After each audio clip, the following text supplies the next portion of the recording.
and welcome to another episode of the Who Dat Jedi podcast, Quarantine Edition, broadcasting from three different points within the confines of New Orleans. With me, as always, is Fredo and Dave. How you doing, guys?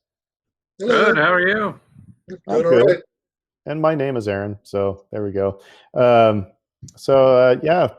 Tonight we're going to be talking about a couple different things because May the 4th just happened a few days ago, and which means we got the end of the Clone Wars episode. So we're going to be talking about that Siege of Mandalore arc and kind of the ending of Clone Wars and how it fits in the whole scheme of things. That'll be kind of the bulk of our discussion tonight. But then we're also going to talk about the first installment of the Mandalorian behind the scenes documentary roundtable thingy that's on Disney Plus as well.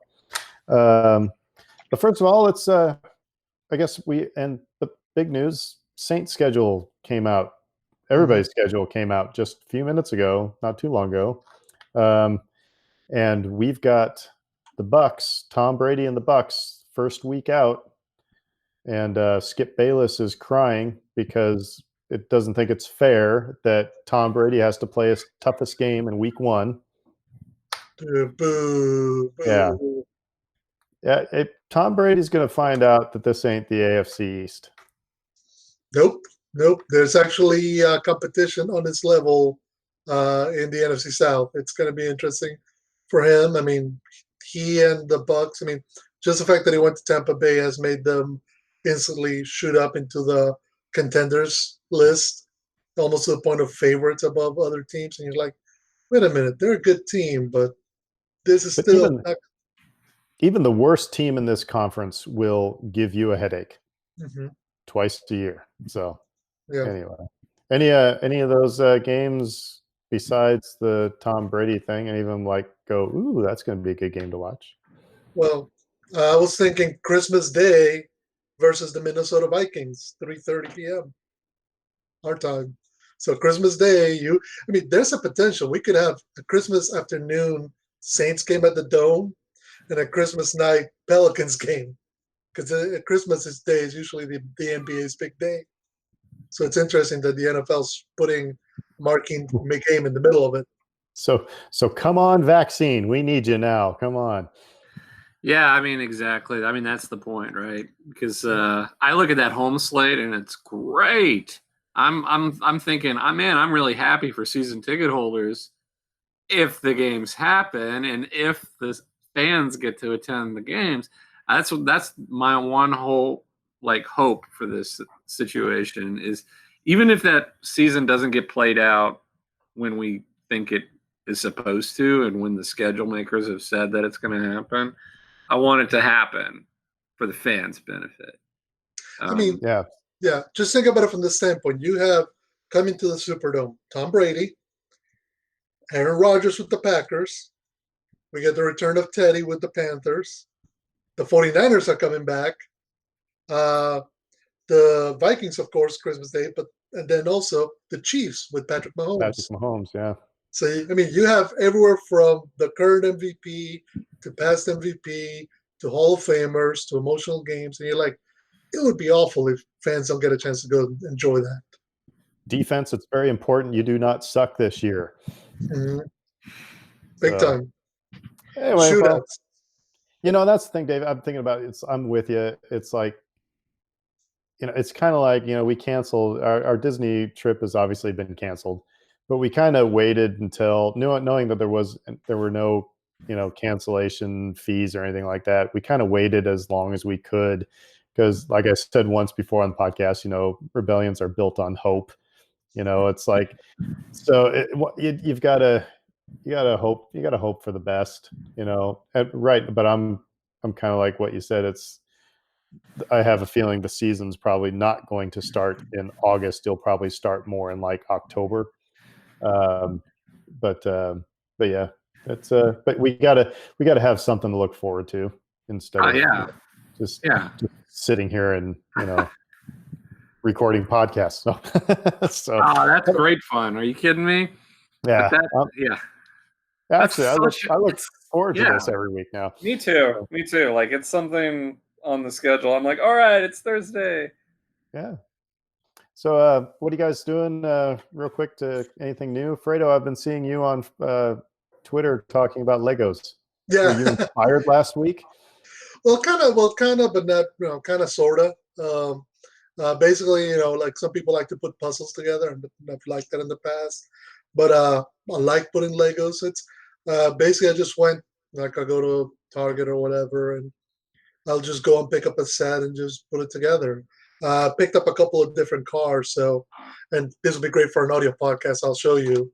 So I put together the McLaren Senna racing car, and then got last night I put together a Nissan GTR Nismo. So yeah, it's not a 3,000 piece set.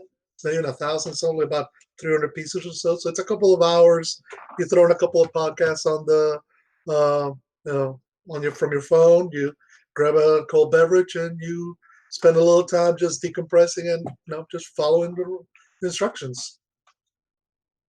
Cool. Dave, what are you up to? I'm reading that book, Master and Apprentice. Oh, okay. Was that one that you'd read? I have not read that. No. Okay. I'm liking it so far. And it gives you a lot. I'm about maybe a quarter of the way through it. It gives you a lot of insight into where their characters are in Phantom Menace. Because it's the story of Qui-Gon and Obi-Wan earlier in their relationship. And then it does some flashbacks, so you get to see Qui-Gon as an apprentice under Dooku. You get to see there's another main character in the story who was Dooku's other apprentice. So all these relationships that we've seen in the films play out in this book, and it's so far that pretty much nails what you would expect. There's a lot of kind of foreshadowing. I guess it's after shadowing because they wrote this book after all the movies had happened. But yeah, so I like it so far. Cool. Yeah, I haven't been doing much. May the 4th, the movie that Britt and I watched, we watched Rogue One. I think I just realized just how much I like that movie, except for the main title theme. Other than that, I think it's a wonderful movie. There's not many flaws to it. So except that they all die. Spoiler alert. But anyway, it's kind of interesting. I remember I responded to somebody on Twitter one time. They said it'd be nice for Star Wars movies to have a cast that has of characters that nobody's ever heard of before. And I was like, well, Rogue One. And he was like, but Vader and Tarkin and Leia and Mon Mothma, and starts listing all these down. And yeah, there are a lot of names in that, but they're all, they're bit parts, right? I mean, they're kind of almost set dressing. So you really do. It was nice to get to know new characters. It's just a good movie. So that's what I did. That, and I got a mannequin for my Stormtrooper armor. So I've been wanting that for years, and I'm excited. So yeah, I was going to ask if you actually took part in any of the commercialization and bought anything on May the 4th. No, I did not. However, did you see that there was a lady dressed up in Stormtrooper armor in Canada as part of a May the 4th promotion for like a restaurant, I think, like that? And people called that there was somebody walking around with a weapon, and the cops came and like had her on her knees, hands behind her head, like the whole 9 yards. And it's like, yeah. Which makes me wonder, how do you miss 40 years of media and merchandising to such an extent that you don't recognize it? So it's one thing if I tell you, oh, I'm showing up with a random obscure character from a niche TV show, even something like Game of Thrones, which is mega popular. But Star Wars, there are she had a blaster, and it was, but it's like, come on. I don't it's okay. She's a stormtrooper, aiming and finish. Yeah. Exactly. So anyway, no, I did not buy anything on May the 4th. It doesn't necessarily mean I didn't look around, but anyway. Well, hey, all right. I did. I got some Star Wars Legos because I was inspired by our conversation last week, and got some early gift shopping done for Nathan. Nice.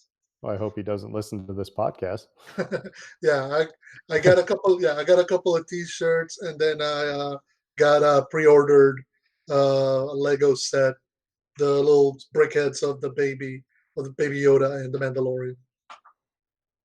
Awesome. Oh, by the way, as we were just talking here, if you saw, I just made a weird face because I got an alert, for something on Twitter. I was, what the heck is this? Well, I was listening to the Resistance podcast today when I was working, and they were interviewing a guy by the name of Yoshi Vu, who is I think a visual effects artist on the Mandalorian and the Rise of Skywalker. It was a really good episode to listen to him because he was talking about the shots that he created and stuff like that. And so I followed him on Twitter, and he just followed me back. So nice. Yeah. So anyway, okay. So hey, it's trivia time, so let's see here. Fredo, I'll go to you first, and I'm going to even give you a clue. Here we go, because it'll be obvious, but it's from Revenge of the Sith. Who departs General Grievous's damaged flagship in an escape pod heading toward a Trade Federation battleship? Is this like what's the color of Napoleon's white horse? Or who's buried in Grant's tomb? Exactly. You mean it isn't besides General Grievous? The answer is General Grievous. Yes, it is. Yep. So I didn't even add anything to that question. It's exactly how it's printed. So I believe you. All right, Dave. Who shoots the breeze with a red asteroid outside the Mos Eisley? Oh, sorry. Let me Astrodroid. Who shoots the breeze with a red Astrodroid outside the Mos Eisley Cantina? Man, that's weird. Yeah, man, this is a deep cut. I'm trying to remember this one. I feel bad for. I didn't even look at it. I just started reading. You went from the easiest of easy to the hardest of hards. Yeah, I have a red Astrodroid outside the Mos Eisley Cantina. I mean, I'm trying to visualize it, and I can't even do that. So, like, I don't even know if it's a droid, a person, whatever. I don't know. You want to take a guess? How about Greedo? It's R2-D2. Oh. I'm gonna have to go watch A New Hope. What is this? Oh yeah, all I can think of is the dewback that kind of makes a noise towards R2 as they're walking in. When they park the speeder, there's a droid that goes in front of the speeder in the original cut of the film, right? That's all I'm thinking of. Yeah, but I'm thinking more along the lines of when they park, it's Luke shooing away the Jawas. Right. That's not like a big drop. So I don't know. I don't know. We're gonna have to. We're all gonna have to go watch A New Hope, or somebody's listening to this. Why don't you let us know on Twitter after you listen and figure out what the heck we missed? It must be the. That's. Sorry, like I said, that was a tough one. All right. I don't think there's a lot of ego here. We're all just having fun. What does Anakin's friend predict Annie will become if he keeps pod racing? I didn't think that was the kid's name. I thought it was. Anyway. Anakin's friend predict Annie will become if he keeps pod racing. He's going to become like Splat on the Road or something like that, isn't it? Something like that. Bug Squash. Bug Squash is the answer. So, all right. So Dave and I got the uber easy with Fredo, and then Dave and I get, what's the 18th word in the USS Constitution,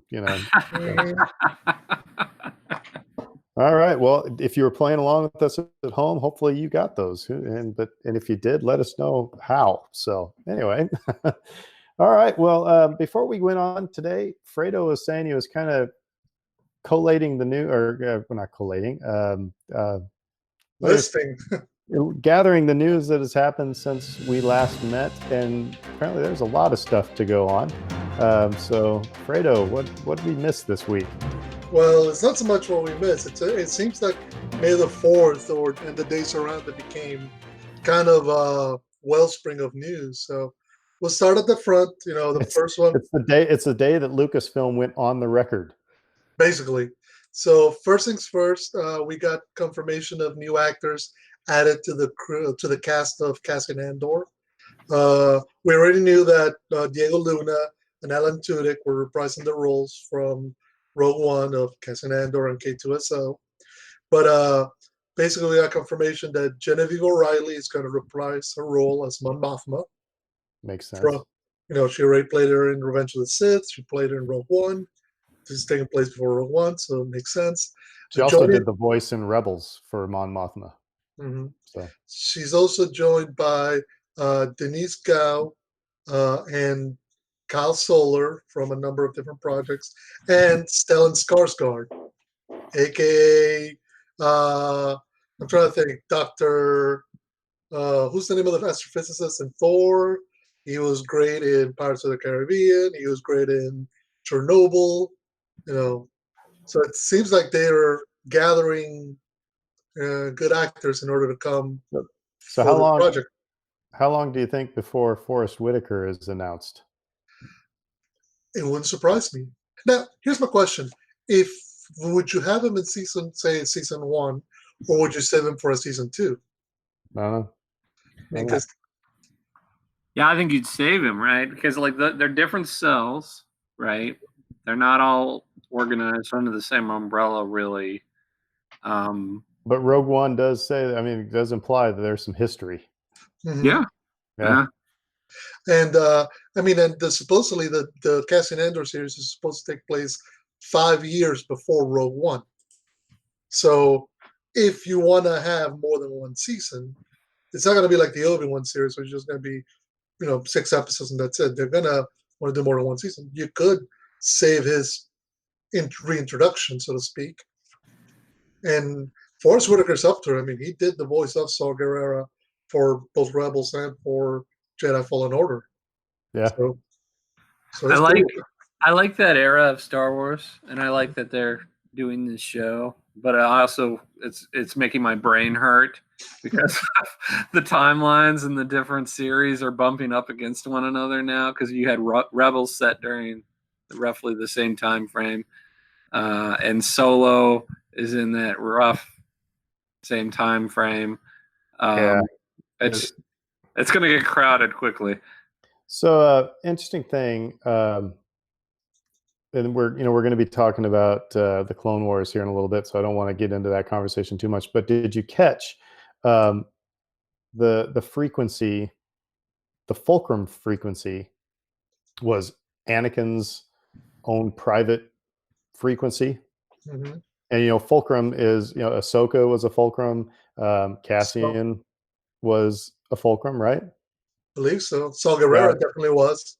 So it makes you wonder, was Vader listening in on any of these or hip to any of these? Is that why the rebellion was having a hard time of it early on, because that was his frequency?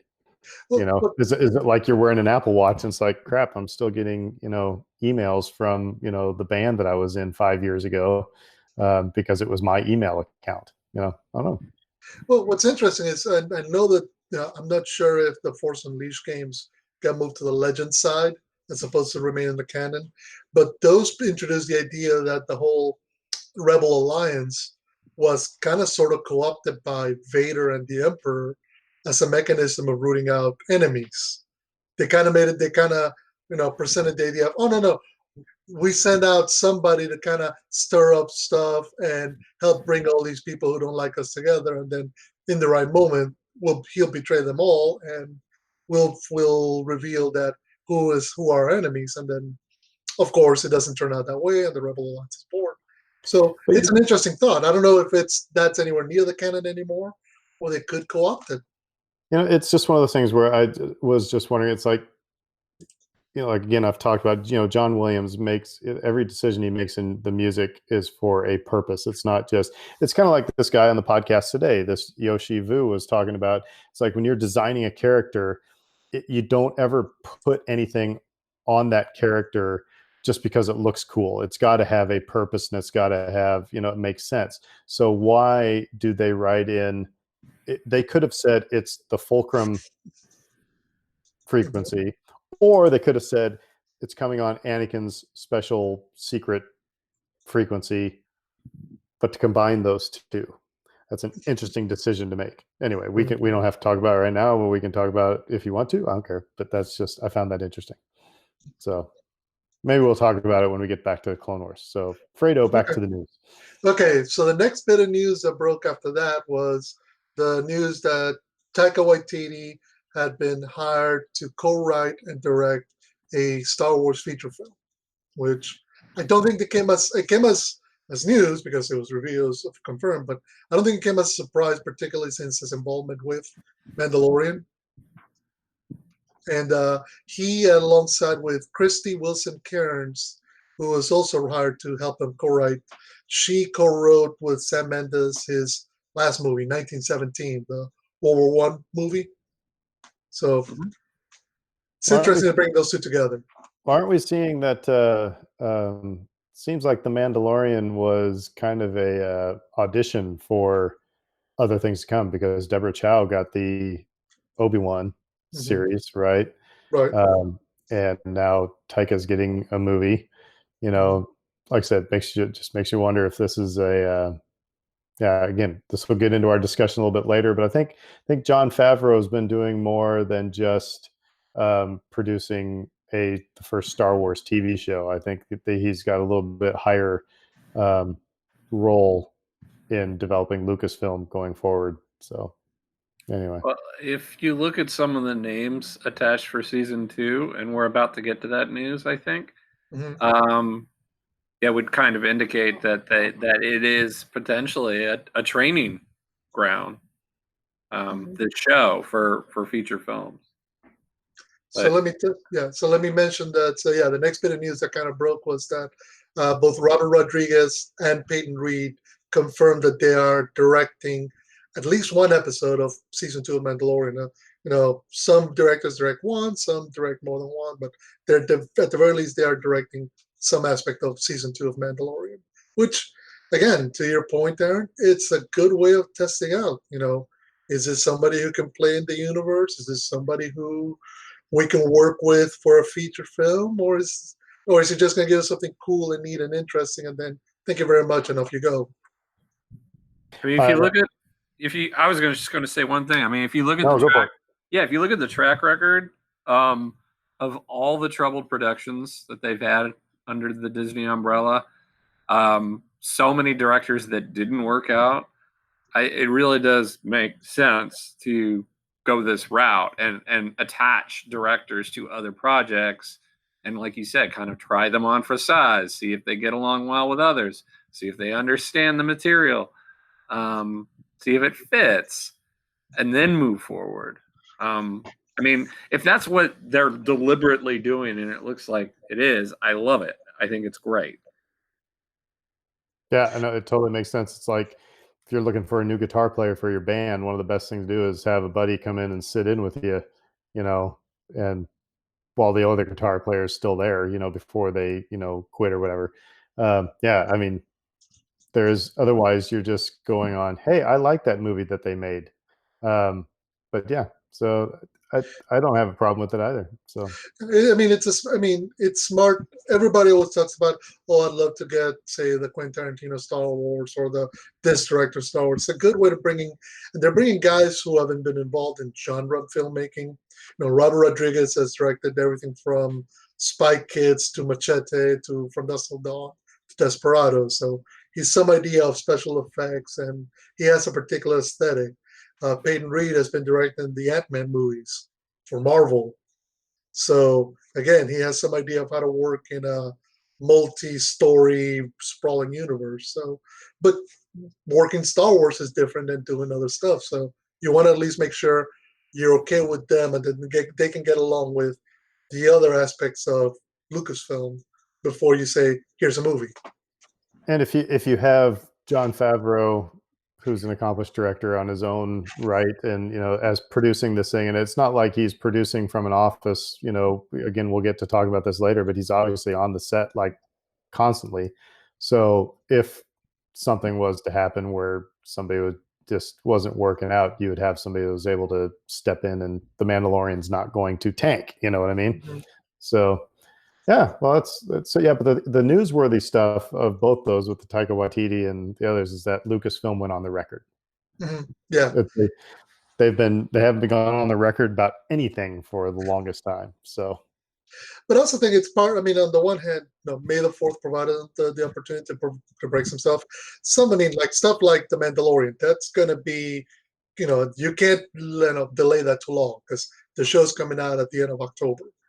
So it's going to get out one way or another. Well, the other thing is that, sorry to interrupt you, is that, Star Wars Celebration has not been canceled yet, but we all know it probably most likely will, because that was supposed to be in Anaheim in August.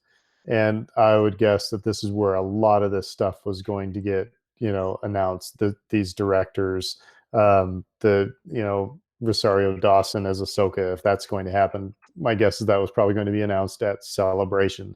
Some of the other things we're going to talk about later. So I would guess we're probably going to get more drip, more on the record stuff throughout late spring, summer from Lucasfilm. That's my guess.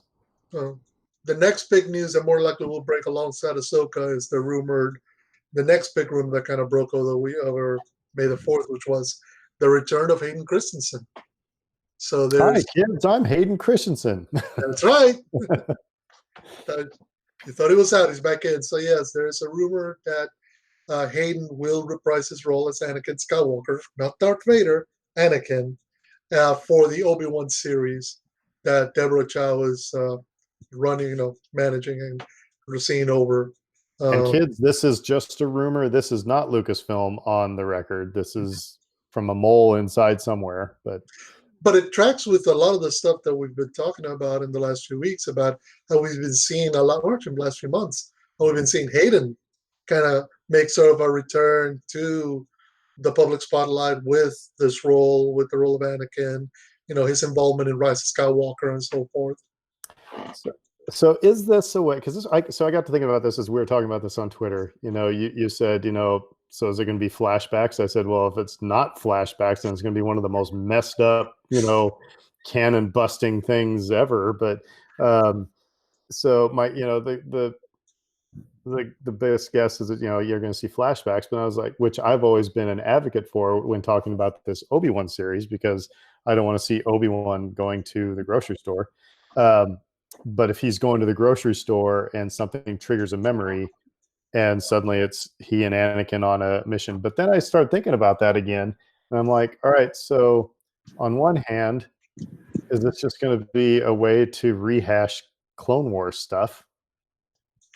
If so, and then on the other hand, I'm like, well, Filoni's got other stories that he's wanted to tell from within that era. He didn't get in there, so it's an opportunity. And then all of a sudden, as I'm saying this right now, I got a third hand where it's like you got that Rosario Dawson thing in the background. Is it possible that we have live action, all three of them? I don't know. Well, I mean, what's interesting, it's that you could conceivably bring Ahsoka Tano into the Obi-Wan series. That's a way you flashback. Well, I don't know if you necessarily would get Rosario Dawson, but why not? I mean, that character is going to be a heck of a lot of makeup, so it's like doesn't matter how old she is or anything like that, because Ahsoka is a lot younger than what Rosario Dawson is. I don't mean any disrespect to Rosario Dawson, but but it's a lot of makeup, and so I don't know. I think that's a possibility. But I think it'd be awfully weird. To me, that just seems like it'd be like going to, Six Flags and you see, I don't know, the characters walking around that you see on cartoons. I don't know. It'd be kind of weird. Well, it's funny we're talking about Ahsoka because the female-centric series got confirmed. Did it That was not? it. Yep. Mhm. Yes, it did. Yes, it did. That was going to be the next bit of news. It was, uh, hold on, let me see if I can find it because it was on. Okay, yeah. So a female-led Star Wars series is in the works at Disney Plus. It's going to be overseen by writer director Leslie Headland, who did Netflix's show Russian Doll, which got a lot of praise and critical acclaim. No specific no specific details about plot, setting, characters. We're suspecting it is going to be Ahsoka, but at the same time, the only rumor that kind of came out with the reveal was that it's going to take place in that Star Wars period that we haven't seen yet. So what? How about? Yeah, you're right. And Dave's talking about it's getting crowded in that time period. Because I was just going to say, hey, maybe this will be the Millie Bobby Brown as young Princess Leia, which I would be all in for. But that would be during that same damn stretch of time. Well, what it would be interesting because what's interesting is you could have the Cassian Andor series on one hand and the young Princess Leia series kind of running concurrently, but showing you different sides. I don't know if that and this is just all conjecture, yeah. Right. It could be overkill, but it could also be an interesting way of showing different aspects. That's one of the things that Clone Wars did well, is that it would give you a political series of episodes and then an action series of episodes. Of course, this this one we're talking about, the female centric series, that might be something related to the High Republic, because there's some of those characters that it's they're some of those Jedi are female, so that might be something we're getting into. It'd fit what we're talking about in an era that we haven't talked about yet. So I don't know. And what would be interesting to see, particularly when it comes to if it's High Republic, whenever those books start coming out, if there's a strong enough positive response to it, we might say, oh, by the way, here's a show to go with it. I think the Princess Leia show concept had never even occurred to me, and I think it was Holly that brought it up on our show. And I was like, wait, that would work. That would work really, really well, because the principles are all there. Well, you could have Bail Antilles, or Bail Organa,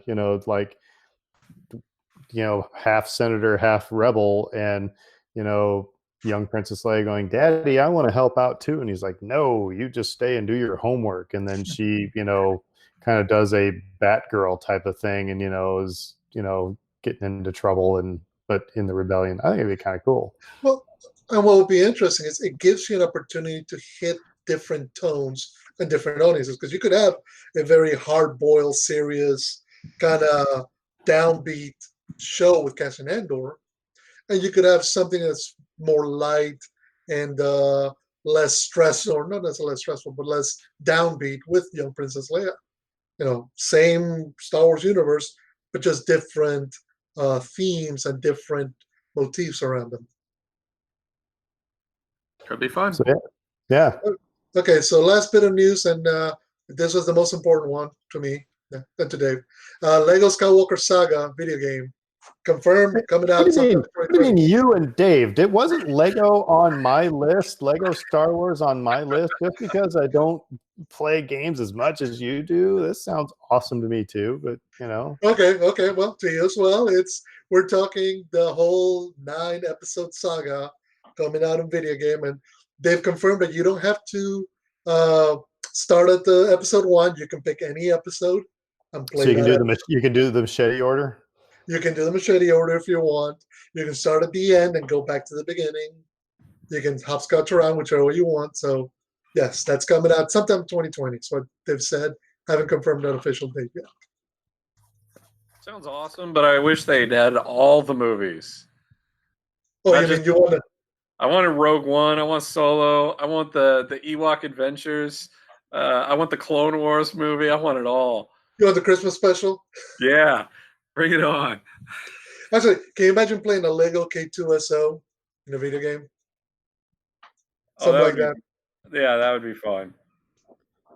Yeah, so that you mentioned K2SO. That was I've been actually kind of I've skipped the last couple days, but I've been on my Instagram just doing little these are a few of my favorite things type of things from my collection and just the stories behind them.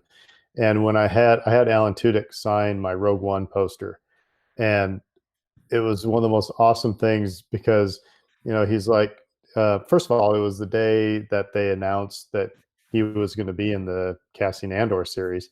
But anyway, he was asking, he said, hey, can I sign over that, because the Rogue One poster shows the beach on Scarif. He's like, hey, can I sign over the trees here? And I said, well, of course. I said, Cassian said you had to. And so he wrote, Cassian said I had to on the poster, and then his name and everything. So I just love having that little story with it. So who's listening to music? We I'm got a sorry, sound. that was my phone playing. Sorry. Okay. Yeah, my phone rang all of a sudden. Sorry. So that's all that's all the news. That's a lot of That stuff. was that. I don't think I don't think we got any more news in the last few minutes. So thank goodness. Well, let's talk just a little bit. We just kind of skipped over it. How excited would you be if Hayden Christensen was Anakin Skywalker in the Obi-Wan series? Yeah, I think it would be good. I mean, it'd be an interesting thing to see him play a role that he's been maligned for and has had to live with now for 15 years since he last played it. So this might go into our final conversations. Maybe we can think about this one, but how excited would you have been if you learned like a year after Revenge of the Sith that Hayden Christensen was going to be reprising his Anakin Skywalker role? So I liked that point that Alfredo just made, which is like I feel a lot of nostalgia for him in that role, and I know that he's taken a lot of abuse over the years, and so I would be very happy for him. But to answer your question, I'd be less excited about it because at that point I kind of thought that the whole thing was over, and then like, oh no, it's just kidding, everybody. Here's this new series starring Hayden. I'd be like, okay. But time's passed. I'm into it. If for me, again, my problem wasn't necessarily with Hayden Christensen. The people who said, that they didn't like an emo Anakin. It's like that's exactly what Anakin Skywalker was going to be, was emo. I mean, that's exactly, if you think he was going to be anything else, that's just the way it was going to be. There was going to be a dark element to him. There was going to be, so I get it. The only problem I had was that it seemed like his whole motivation in the prequels was about Padme, which fine, but and I've said it a gazillion times on this show that the Clone Wars saved Anakin Skywalker for me, because that Anakin Skywalker is so well developed, so well written, so well thought out that it's like I can overlook the romantic stupid stuff that was going on in episode 2 and 3. But however, there was just I still can't get out of my head the one line that is so poorly delivered, and that's, "You underestimate my power." Just I hate that line from Revenge of the Sith. But I mean, that being said, it would be cool to see Ewan McGregor and Hayden Christensen, bouncing around and doing Jedi stuff in a flashback. I think it'd be kind of cool. Mm-hmm. I think. Given all the stuff that Hayden had to take, not just in 2005, but in the years between getting cast and the prequels coming to an end, I think it's an interesting point for him to be coming back to it, because it's almost kind of the same nature, the same thing that happened to Mark Hamill. Because Mark Hamill spent a period away from Star Wars and away from genre filmmaking, and I think, and he said, I think even admitted, it was his children growing up and discovering how big of a deal he was with Star Wars as Luke Skywalker kind of helped bring him back around the time of the special editions. it's almost that was his reintroduction to Star Wars, and he eventually made his peace with, the ups and downs of his career and the importance of this role. It is. I'm sorry. Go ahead, Dave. Go. Yeah, no, I agree. And people who are younger who might be listening to this or have just forgotten, Mark Hamill's acting got savaged for a number of years, and he couldn't get other work, and he was typecast, and his career never really took off for a number of reasons, I'm sure. But he had every reason to be bitter about that whole experience. And in every interview you see him do, he comes off as positive and gracious and just the Mark that we know today and love. And for that, like, I just wanted to make that point because, like, Mark's incredible. And I was never a Luke Skywalker guy when I was a kid. But I've become such a fan of the actor over time that I've come to appreciate his character even more. I mean, most people younger than us won't recall, but there was a time when Mark was starring in sci-fi original level stuff. He was in stuff like The Guyver, which was, it was made with for the price of 2 chicken sandwiches. And he was starring in Wing Commander 3. He was the original David in 8 is Enough. Mm-hmm. How's that for a deep cut? Like in the very first episode of 8 is Enough, Mark Hamill, I believe, played David, and then when they got into the series, then they got the other dude. So, yeah.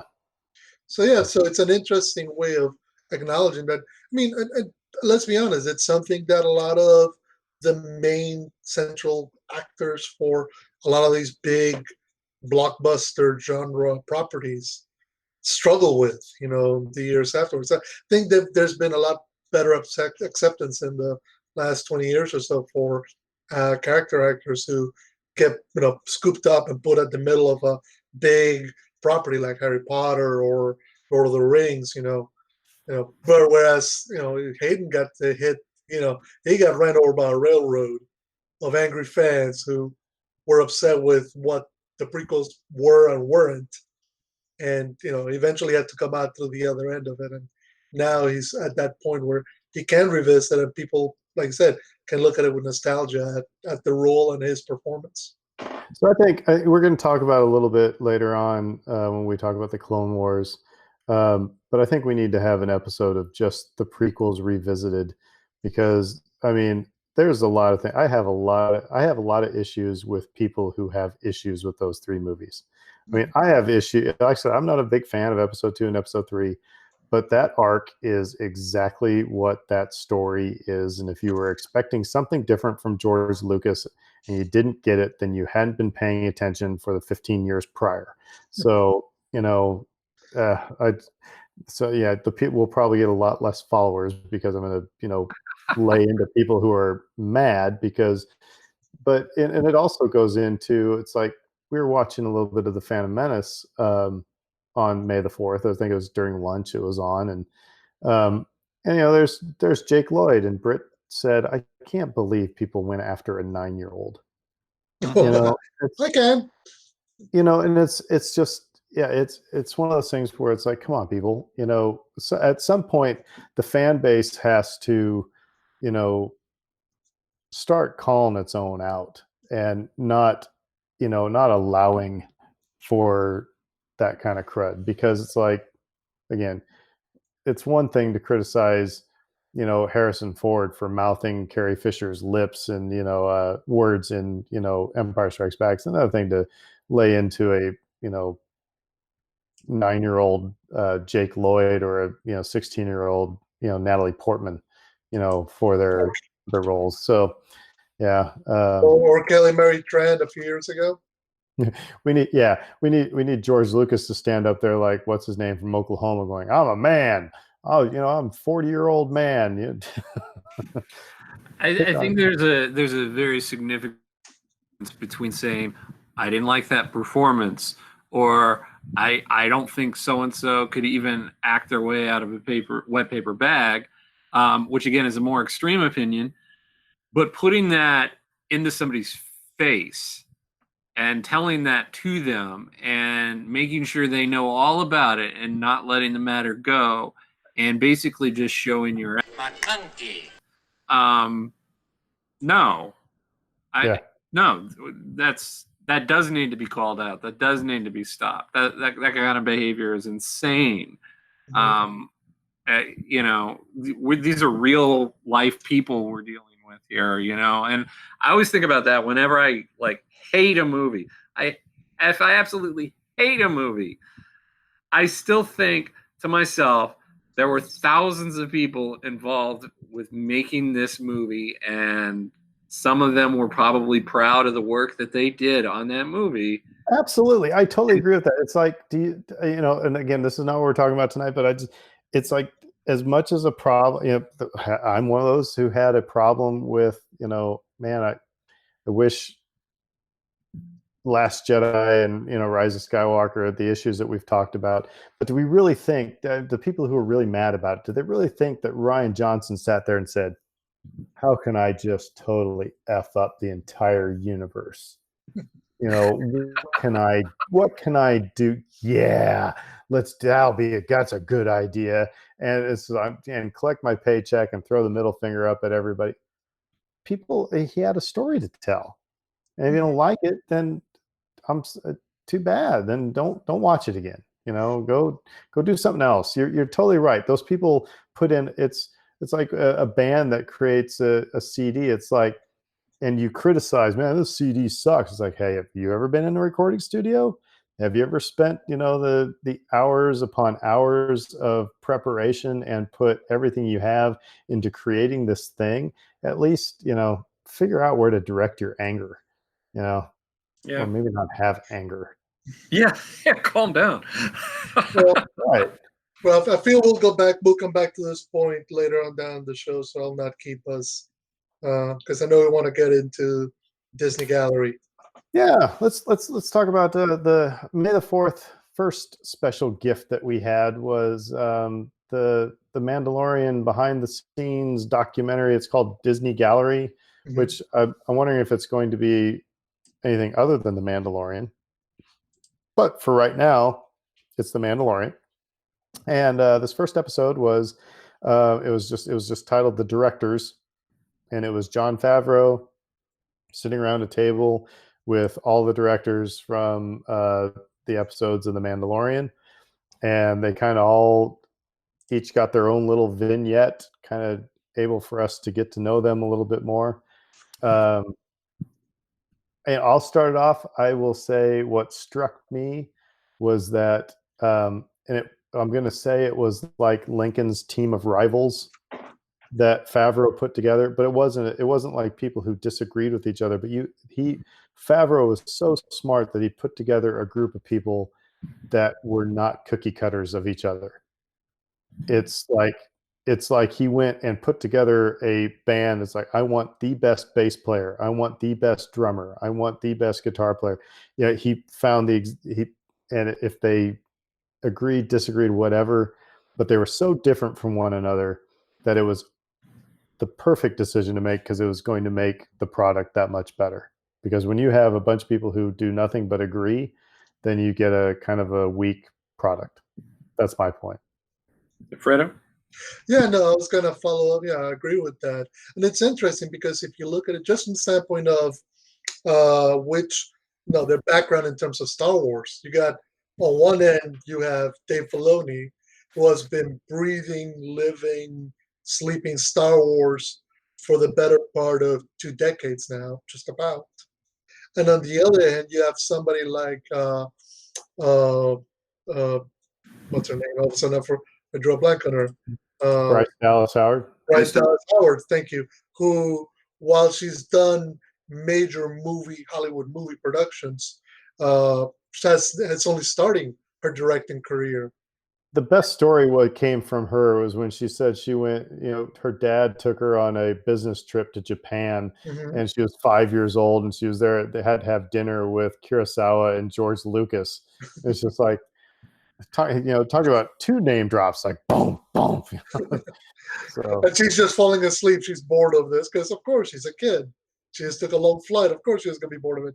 But I think what was also indicative of, and this goes to Favreau's talents, he knew where to put those directors. Like he put Bryce Dallas Howard in the episode where Mandalorian goes to hide in that very forest, secluded village, where it's a lot more emotional regarding his decision to be a Mandalorian, his decision to protect the child, where he is given the option of staying there with the widow. So it's interesting that he picks an actor to direct other actors in a moment that's supposed to be very emotional, versus picking Taika Waititi for an action-heavy, fun finale. But his point though about he said, because he makes the point that they threw Bryce Dallas Howard into the deep end of the pool on the one that was going to be the most difficult to do, and if it's from a teacher standpoint, it's like if I was to get up in front of the class and say, guys, I'm going to this lesson is going to be the toughest thing that you've ever had to learn. This is going to be, you're going to be hating me at the end of this. This is going to be tough for you to understand. This is going to be the most difficult thing you've ever had to learn. It's like automatically you're setting people up for, oh dear Lord, I can't do this. So now I have a drum student who's in third grade, and this is actually from this last week's lesson where we're talking about subdividing a beat, where you can take a quarter note and it can be broken up into 2/8 notes, or it can be broken up into a triplet. We're really talking about fractions. And so I asked her, I said, so do you know how to reduce fractions? And she yells at me, says, I'm in third grade. I was like, well, okay, I'll teach you how. And I taught her in 2 minutes how to reduce fractions. And she's like, I didn't say, okay, this is tough, or this is something they don't teach you until, and I've taught her, to be able to play stuff that I wasn't playing until I was in high school. But it's like, if you come at it like, oh yeah, you'll be able to do this, here's what you do. And people will go, okay, yeah, cool. So you're right. Favreau was smart at this, saying, all right, this is something where if somebody's whose experience is going to overthink it, and they're going to get intimidated and doubtful. But if you give it to somebody who's maybe a little bit more thirsty, a little bit more, I don't want to say naive, but just, it's like, if you say, hey, do this, they'll go, got it. And so and that gets to the point where I think Favreau is serving more of a greater role to Lucasfilm with this whole Mandalorian thing than just producing a show. And I'm going to toss it to Dave because I think he has a point to make on this very topic. Well, we covered the point about Favreau earlier, right? Which was just that it feels like he's grooming people, right? But one in particular, I think. There is one that stood out. Dave Filoni got a lot more screen time than the others, and just through the course of this behind the scenes look and hearing his stories and seeing how he interacted with everyone else and how they referred to him, and they talked about how he was their sounding board. He was the one that would basically be the George Whisperer. He was the conduit to the creator. It just looks and sounds and feels like Dave Filoni is being groomed to become the head of Lucasfilm. And I know that at the very least, the head of Star Wars. But I think you're right. I think because Lucasfilm is pretty much synonymous with Star Wars. So right. A lot of people have speculated that he should direct films because he's done such a great job with the animation side of things, and now with Mandalorian. And people have been clamoring for that for a number of years now. And maybe that'll still happen. But my first takeaway from this was, wow, he's going to be the Kevin Feige of this universe, isn't he? Well, here's the two things. It's like at some point, George Lucas and Lawrence Kasdan aren't going to be there to be the person who goes up and says, Han Solo wouldn't do that. And they need somebody in Lucasfilm to say, no, this is what's at the heart of Star Wars. Yes, you can go on these creative, branches. But here's what Star Wars is its heart. And I think Dave Filoni is the only one who gets that right now. Everybody else are big fans of Star Wars, but they don't get Star Wars. He does. And so my thought is what we're talking about on Twitter was that it's like, I don't think he's going to go on to direct a bunch of movies or anything. I think it was like, Dave, we need to get you to direct a few things that's live action, not animation, so that you can have the perspective when you're trying to tell people of this is how Star Wars is made. So you have that experience, even though it's only a few episodes of The Mandalorian and maybe a feature film at some point, who knows? But I think it's just one of those things we need to make sure that you have that, those those arrows in your quiver, so that you can have a little bit more credibility when you're going to a, bigger director and say, but this is how Star Wars needs to be made. So Fredo? Yeah, no, and I think we all kind of reached the same conclusion. That Dave did regarding Dave Filoni, just from the standpoint of when he's talking about being in a room with George Lucas and coming up with the concepts of what will become the Clone Wars, what will become Rebels, what will become the Mandalorian, all these ideas. It puts him in a position that's unenviable, because it's almost like Dave said, he becomes the George Whisperer. He becomes the voice of God when God's not in the room. So it's almost like Moses coming down from the mountaintop with the Star Wars commandments, so to speak, in this instance. But I think that that's not necessarily a bad thing, because you do want somebody who, a guy like Taika Waititi or Bryce Dallas Howard, or anybody else they bring out, whether it's Robert Rodriguez, Spain, where you can go and say, okay, am I anywhere near close to this feeling like Star Wars? Because that's been the charge that's been levied at Rian Johnson in some instances, and some of the other directors in some instances, is this doesn't feel like Star Wars. It's like, well, let's put you in a room with somebody who can tell you if this is or isn't Star Wars. Well, it's, again, I mentioned Kasdan earlier. It's like, we were watching The Force Awakens was on, this past weekend, and the fact that Han Solo says mumbo jumbo, it's like that is a phrase that Han Solo would use. And if somebody tried to write something else like malarkey or something like that, it's, there's got to be somebody who says, no, that's not the way Han Solo speaks.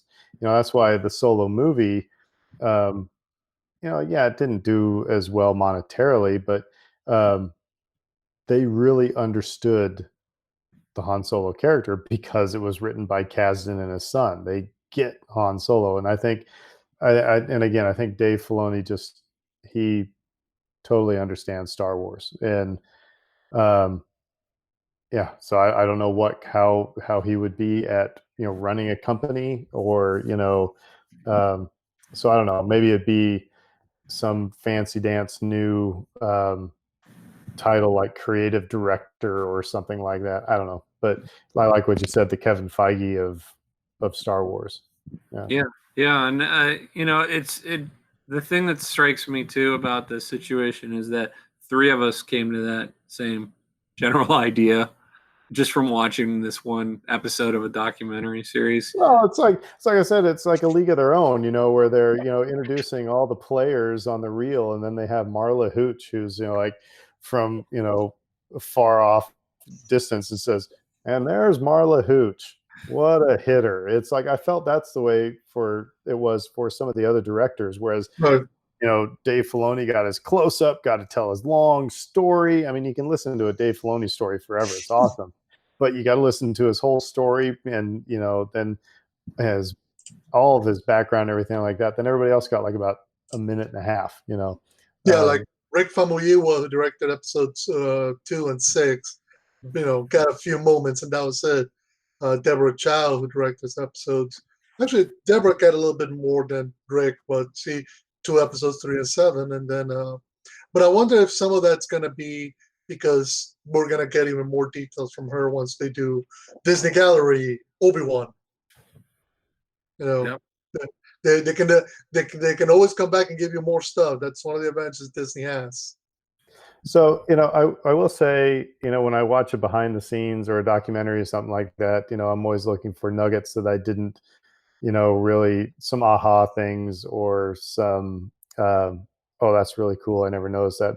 I guess I didn't really get any of that from this first episode. I like listening to people sit around the table and talk about Star Wars. I mean, I listen to podcasts and we host a podcast doing that exact same thing. Mhm. So it's enjoyable. But I don't know. Did you guys get anything that Well, made you those go, oh, personal anecdote, those stories that we got to hear, that they kind of pulled the curtain back, particularly Filoni's first encounters with Lucasfilm, which I had not really heard those stories told in that detail. So that was really fun. And it kind of humanizes him too, because people are starting to put him on that pedestal of this is the guy. And so like, no, he's just a normal person, just like you and me. And this shows that. So I loved that. And the Bryce Dallas Howler anecdote about Kurosawa was just incredible. I loved hearing that as well. But yeah, I don't know if there were any new facts or nuggets other than those that. Well, as you said, I mean, looking at the list of what the other episodes are going to be, I get the sense that we may get a bit more detail out of the other ones than we would about this one, because in some ways the directors are kind of like the generals; they oversee things, so they're going to focus on different things. Whereas, so just right quick, the list of topics. So you're going to have the first one is the filmmaking process. They're going to have an episode on the legacy of George Lucas's Star Wars. Have an episode on the cast, bringing the characters. They're going to have one on the technology, the groundbreaking technology. They're going to have one dedicated just to shows practical models, effects, creatures, and creative influences. They're going to have one on the score, so they're going to get the composer in. And then they're going to have one connections to Star Wars characters and props from across the galaxy. So I get the sense that once they get to some of the more specific artists and crew behind the scenes, we might get into the further nitty gritty of The Mandalorian season 1. Whereas I think this is just kind of like the introduction, like the appetizer, get everybody in. Creative. yeah, no, I dug the episode. Like again, I can even just hearing stories, so I was fine, but I just didn't get any big like ahas. But I don't know if we'll get that. I don't know. Maybe I shouldn't expect getting ahas. But I was actually wanting to hear some more of like I wanted how they. I guess I wanted to hear them geek out a little bit more than what they did. They seemed like it was like it was a job, for the most part, which was fine, but not a really criticism. But Dave, I'm sorry. No, fine. The creative influences thing jumped out at me right away. I was like, what are they going to touch on? What are they going to talk about? Like, I can't wait. Are we going to hear about Lone Wolf and Cub? Are we going to hear about Seven Samurai? Are we going to hear this, that, and the other? I for that. I may be disappointed, but that sounds interesting. Particularly when you start thinking about the different chapters, each episode, and how each one had brought a different sensibility. Because there was that one moment I loved when Favreau and I want to say it's been Favreau and Filoni, and they're discussing with the prop person about that prop of all the busted stormtrooper helmets on spikes. And how he said, look, we want them to look weathered, we want them to look beaten. We're not going to it's not going to be a shot that's like focal, but we're going to kind of, it's going to add to the ambience of menace in this environment. Actually, it may have been episode 5. That may have been the one on Mos Eisley, if I'm not mistaken. Mm-hmm. So that was Deborah Chow's episode. But it's interesting that Jon Favreau is talking to the prop guy, telling him, okay, this is only going to be for a moment, but it's going to add to the overall feel of the episode of, okay, there's a hidden threat here for our Mandalorian. I guess one thing that did strike me again is like, I don't think the Mandalorian would have gotten away with some of the risks that they took if Jon Favreau wasn't running this and he hadn't had, done a lot of good things for Disney already, Disney and Marvel, because he made that point of, I think it was the prison breakout episode.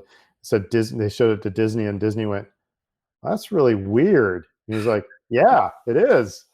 And they're like, "All right, Jon Favreau likes it." So, but if it would have been Aaron and Fredo, producing this, and they this is really weird. Yeah, it is. You need to go fix this.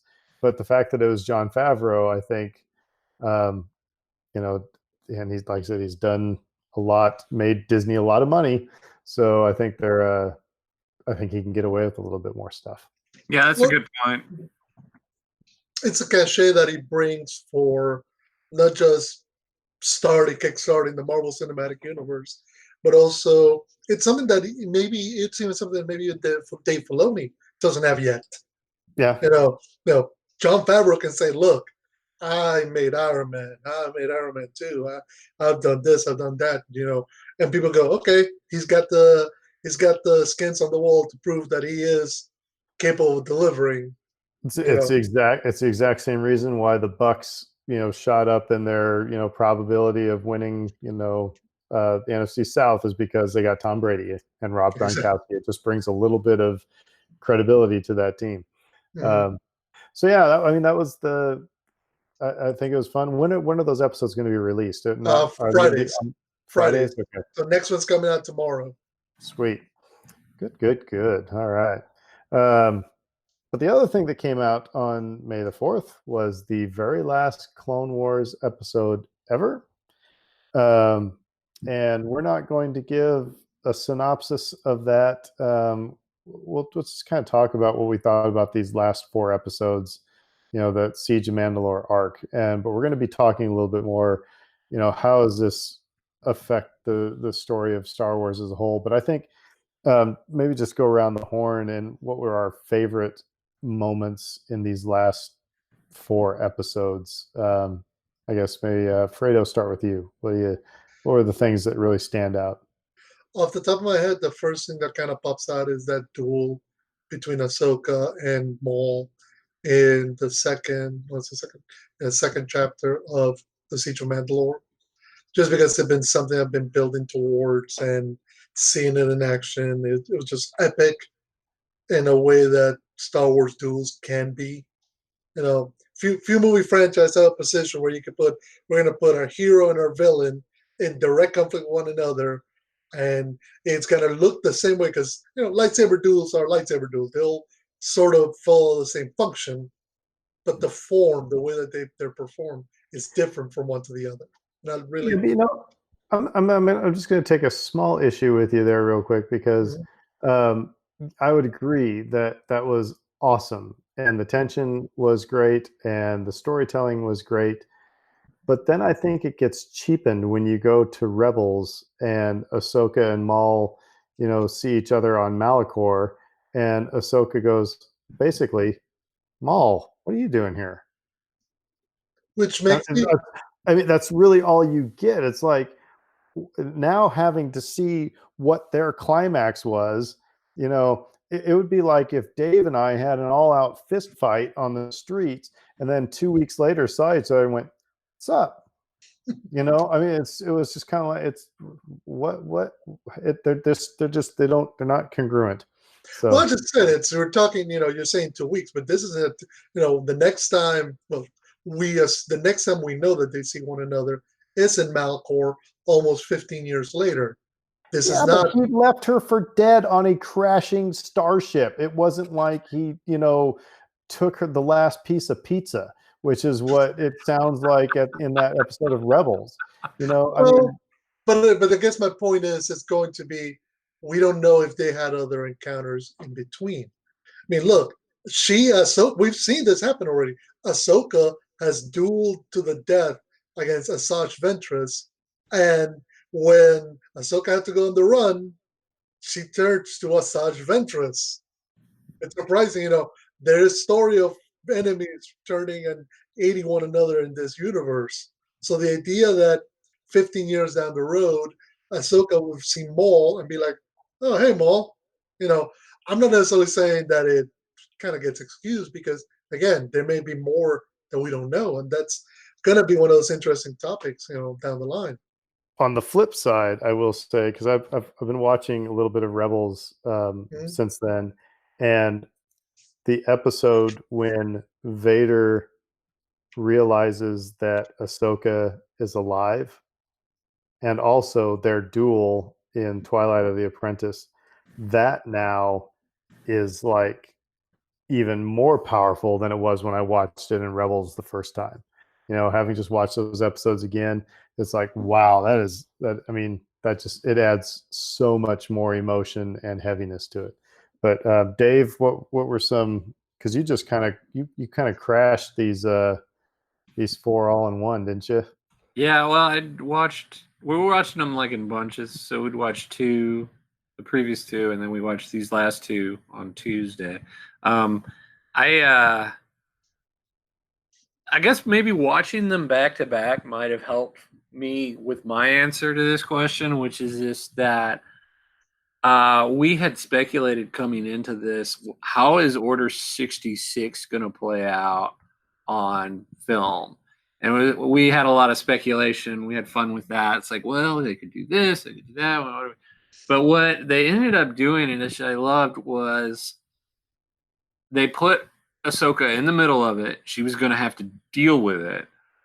And Filoni and company pretty much just answered this question of how would she be able to even get out of this if she were faced with it. So it's like, what were her strengths?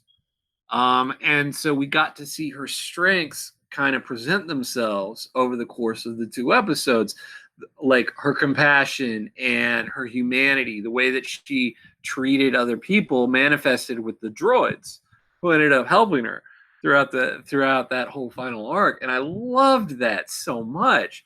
And I similarly, she was quick on her feet. She's a tech.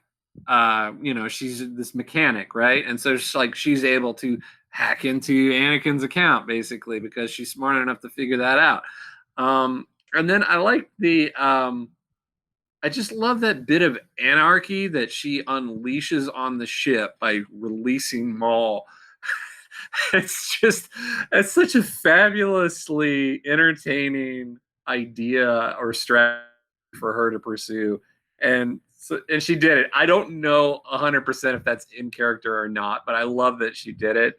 And again, all of these things, they either sort of reinforce character traits that we already knew of her, or they enhanced her character in ways that were entertaining. So that would be my response. I just like the Ahsoka development over the final arc was just incredible. You know, she's almost more in tune with the Jedi code than any of the Jedi. And she's not a Jedi. And by the way, they tried to use my idea of, you know, she's not a Jedi, so we can't turn on her. It was a plot element. It was there, but it didn't fly with the clones either. So I was actually kind of a bit I when Order 66 went down, and you know, Rex, you know, is obviously battling his programming. Right. But it was, I think that could have been a little bit more clear that, you know, he was, you know, how he was making that choice or whatnot. Because it was, I don't know, it just seemed to be kind of like, oh my God, he's actually trying to kill her. And, you know, but no, but overall, I thought it played out really pretty well. Yeah, I don't know. I guess I wish a little bit less cat and mouse on the cruiser, and because the best part of the whole thing was like the last about, you know, 3 minutes of the last episode. You mean when Just it goes dialogue free? what? What do you mean when it goes dialogue free? Yeah, yeah. Because it's like there's not a word spoken after a certain point, you know, and it's just music and special effects sound And that's special the effects. thing. So my answer, what I think was the best part of, especially the last two episodes, was the music. Mhm. It's like the second to last episode, it's almost like a Saving Private Ryan, when when all the ambient sound would basically go off because there's like that partial deafness that's going on. Everything's just kind of muted, and you just have the high pitched stuff. It's like you're in that constant um, I don't know. It was almost, I said mournful earlier, but it's all it was just like one long death scene. And Like the music added to that, because even when they're charging through the Star Cruiser and fighting everybody, it's mournful music. I just thought it was really well constructed. there's none of that March of the Resistance, happy step action movie beats Right. or sounds. No, I was gonna say, you just reminded me. You remember the music when the Mandalorians are loading Maul onto the shuttle? It's Yeah. almost like a horror theme, Yeah. almost Yeah. like the Jaws theme. It's surprising that they're playing that at that moment. So do you think Can I bounce off your music thing though? Yeah, I want to say go ahead. one thing. They lifted several tracks directly from Revenge of the Sith. Yeah. And Fredo and I remember on our music episode, we were just gushing over Revenge of the Sith. This is where I tell you, Aaron, you must go back and listen to that soundtrack some more. He's not wrong. Yeah, what else am I going to do? Now let me ask you this though. So when we first saw Revenge of the Sith and Order 66 goes down, and all of the strongest Jedi, with the exception of Obi-Wan and Yoda, go down quicker than, I mean, it's like not even a fight, right? And yet here's this Padawan who is, taking out half of the 501st Garrison. Did we elevate Ahsoka to Yoda and Obi-Wan levels? Maybe, but can I say, I think this is part of the point that scene with Anakin and Rex at the start of the arc displays, when they're all saluting her, and when Anakin mentions the loyalty to the clones that Ahsoka has displayed over the entire series.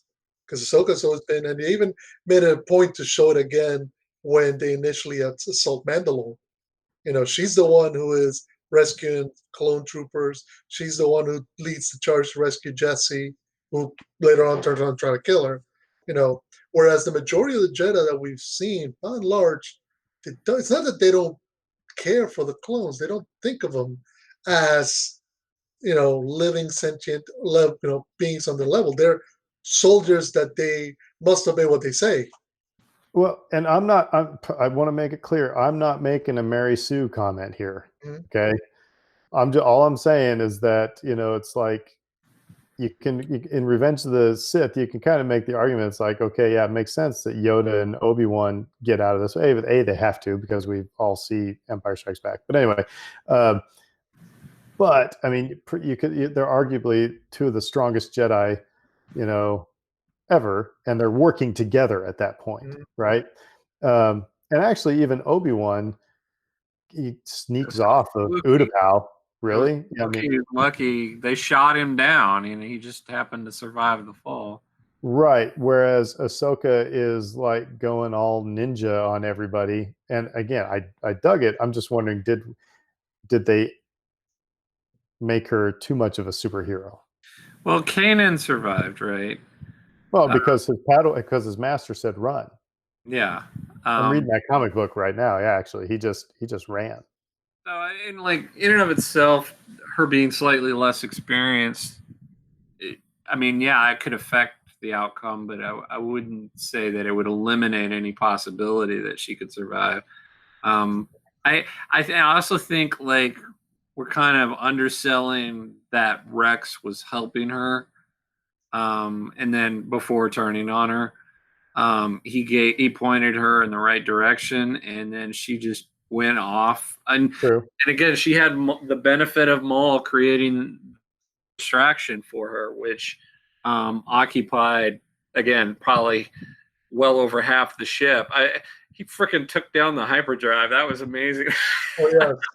I mean, You when know, he's walking, him going through the hallway and like we're decapitating clone troopers and we're chopping off their arms, and Yeah. it's like, wow. I mean, yeah, you can't show that to little kids. yeah, I think I saw. I think I saw a GIF. It's like, they showed or a little thing on Twitter. It's like, here's Kiadi. Here's how everybody else handled Order 66. And they show Kiadi-Mundi getting gunned down. They show all the others getting gunned down. And they said, and here's Maul, and Maul's just striding through a hallway and just smashing people left and right. But He saw it coming though. And I found that was really interesting. He knew it was coming, and he projected that to Ahsoka. I think, obviously, for his own benefit, he was trying to corrupt her. But that was interesting. Like, he knew what was going on before anyone else did.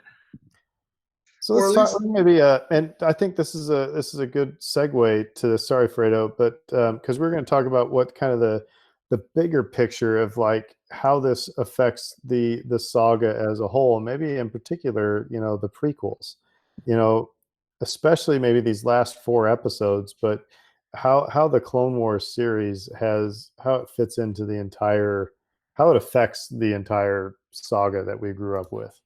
I will say that at first, it took me a long time before I watched the Clone Wars series. And even then I felt like it was tangential. I didn't feel it was necessary to appreciate the entire story. It was just like, okay, they talk about the Clone Wars. We saw it in episode 2 and a little bit in episode 3. So it's kind of nice to have those stories. Now, I think especially these last 4 episodes and even the entire series, to fully appreciate that entire story, I think these need to be watched, because it adds so much more emotional weight to everything else. I don't know. I'll throw it to you guys. Well, yeah, I would agree. I mean, I think you and I are very similar in that we didn't watch the Clone Wars during the original run. We came to it later. It just, we've gone over the critiques and the criticisms and where it sometimes falls flat and sometimes the animation isn't great. But again, Filoni and company really elevated these last few episodes to emotionally, well, let me just say, like, this is some of the best animation they've ever done, right? It looks better than Rebels ever did. We've talked about that, but emotionally, I always gave the tie to Rebels. There were so many story beats in Rebels that paid off these long arcs that were just gut wrenching. Yeah. And Clone Wars didn't have as much of that until now. And now I really feel like it delivers. We recommended on an episode, we recommended people go back and watch previous episodes before watching this final season. I still stand by that. I stand by that a lot more than I did before. I just think like this is a very worthwhile series. Yeah, I think I come to it from the same point as you guys did. I think there was a point in life where I said, okay, I'm done. Star Wars, we got our 6-movie saga. What's the point of watching an animated series, particularly after the animated movie, which I hate to say it, but that first Clone Wars movie where you get introduced to Ahsoka and the little baby Jabba, I think it was not necessarily the nicest introduction because it just reinforced so many of the negative opinions I think I had of George Lucas at the time. Yes, oh God. But I think what it showed is, number one, because it was allowed to run as a kid show, it was allowed to kind of flourish on its own. Whereas with a movie, and we saw this reaction with with the sequels, there was so much expectation, so much demand on each one of them that if they're not hitting everything we wanted to hit right at that moment, we're upset. Clone Wars was allowed to find its own footing. Like if you watch much of season one, it's kind of like, is it for kids? Is it not for kids? What's the themes? What is the things it's trying to hit? And then somewhere towards the end of season one and then season two, it finally begins to hit that stride, and it adds so much depth and so much character to, so many of the characters that we only tangentially get to meet in episodes 2 and 3, like Dooku, like Grievous, like Maul, even characters like Obi-Wan and Anakin, who we get to spend a lot of time with. We get to know them a lot better. And I think that only adds to the quality of the story. Because if you watch episode 2, watch 7 seasons of Clone Wars, and then you watch episode 3, yes, you can make the through line to what happens with Anakin, but it just feels a lot richer. But you also, the series helps you understand Palpatine's, long game. Mm-hmm.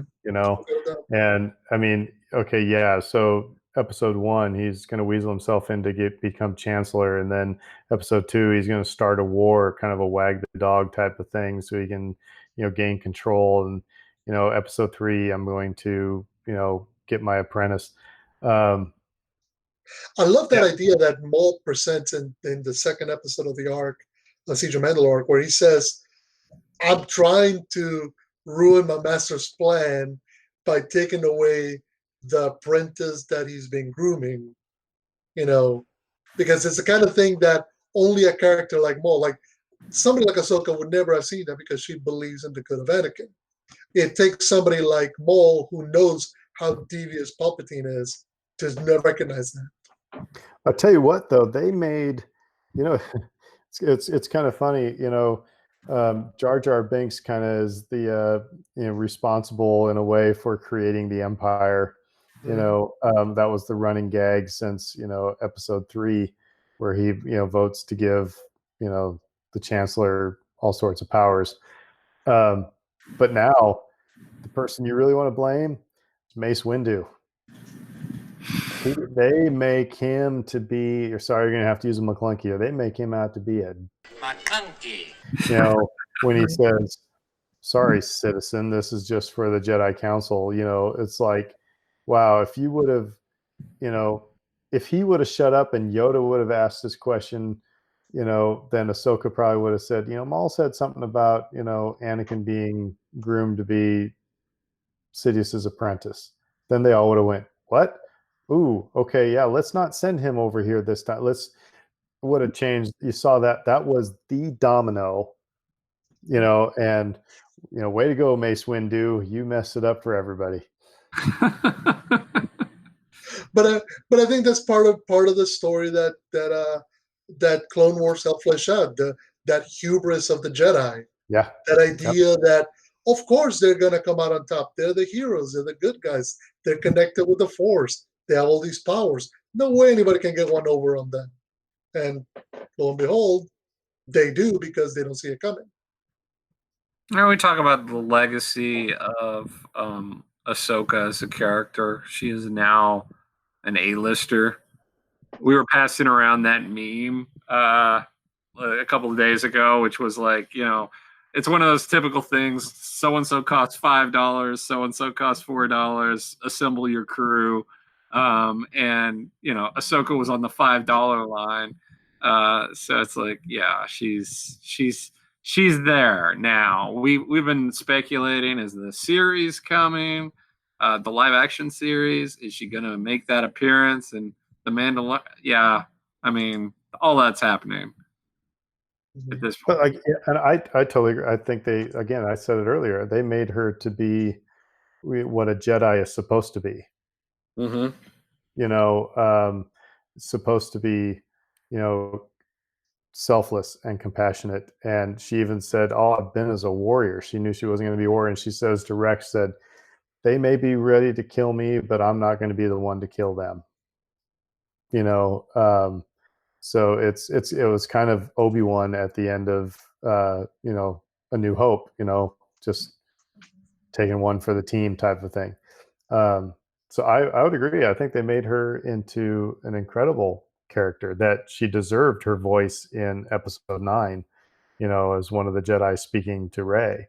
And it's kind of funny because as I say that they make her to be, what a Jedi is supposed to be. She's almost that gray Jedi that we've all been talking about, where she will listen to Maul. She will, she will get aggressive as well, but she'll also be passive. So I just think it's really I think it's a really good character.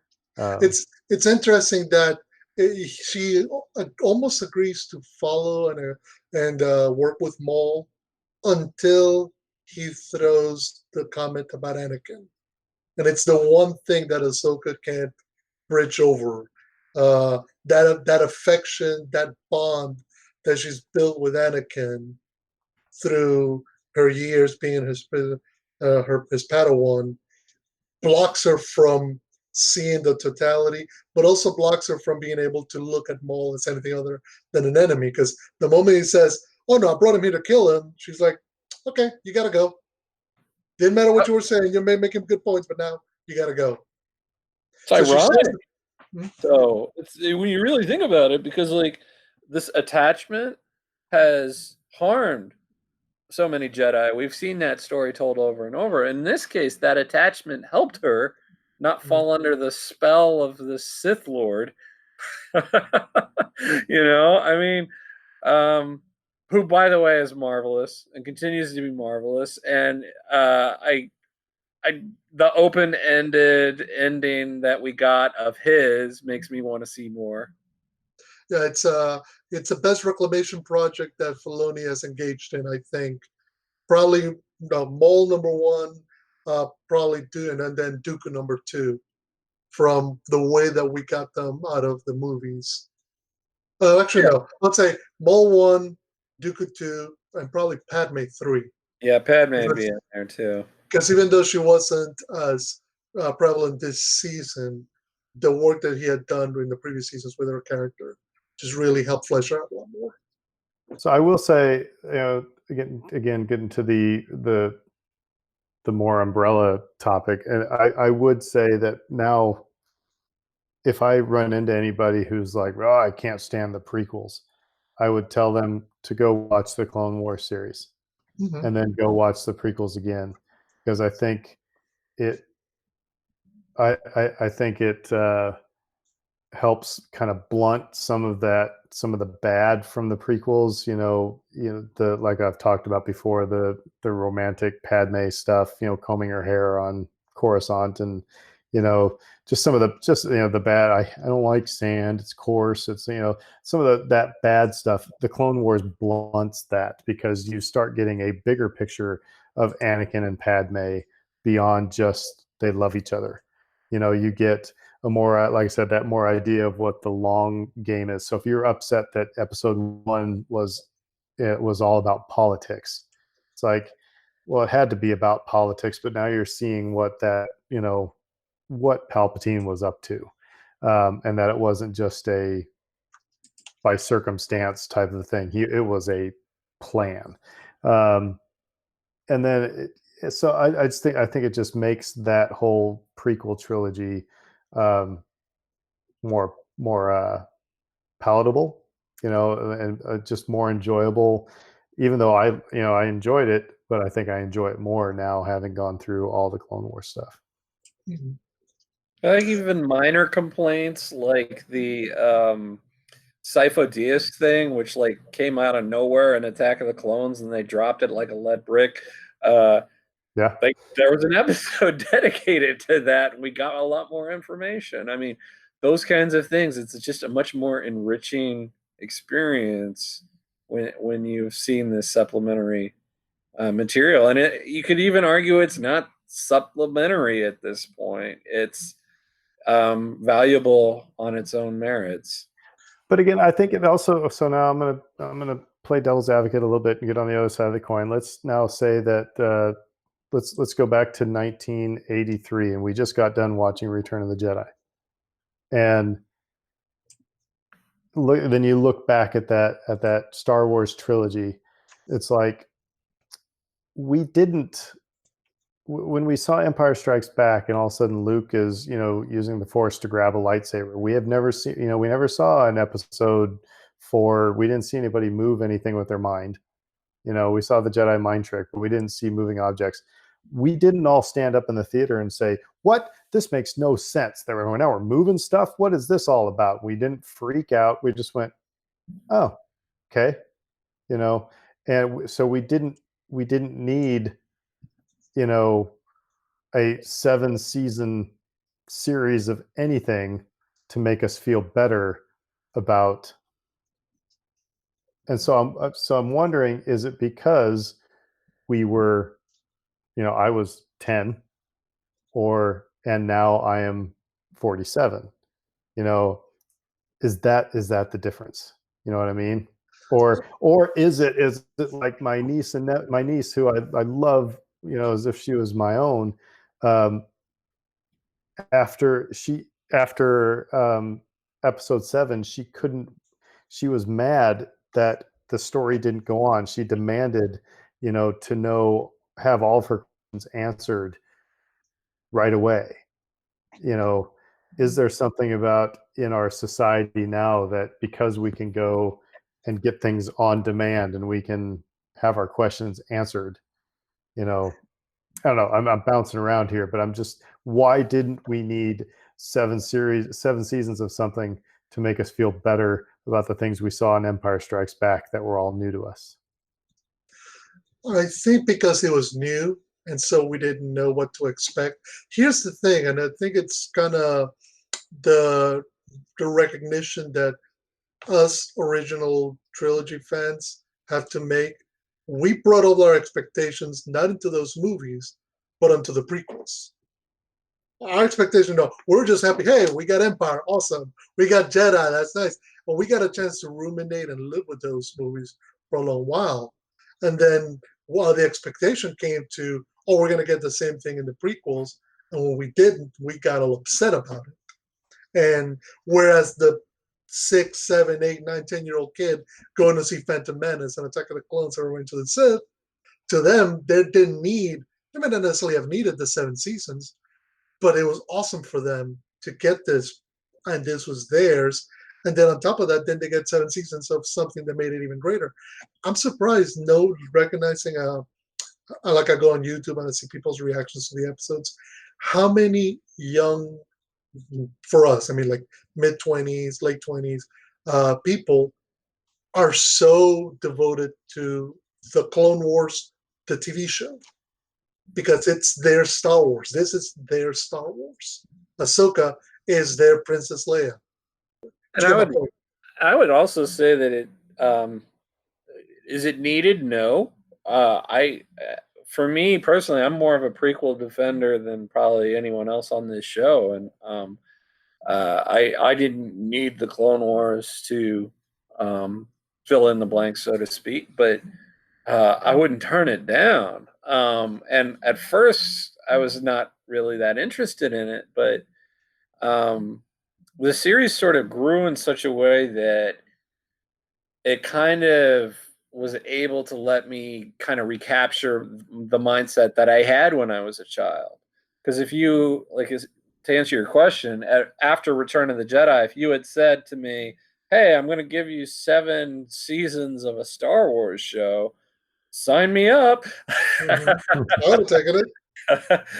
Yeah, I'm watching that every week, and I'm ruminating on it and everything else. But it's funny. Like by the time the prequels had ended, our mindsets were in a totally different place. So yeah, maybe some of it is generational, but I think it's a credit to this show that it was able to kind of cut through that malarkey, to use your word, and just able to connect with us, the older generation.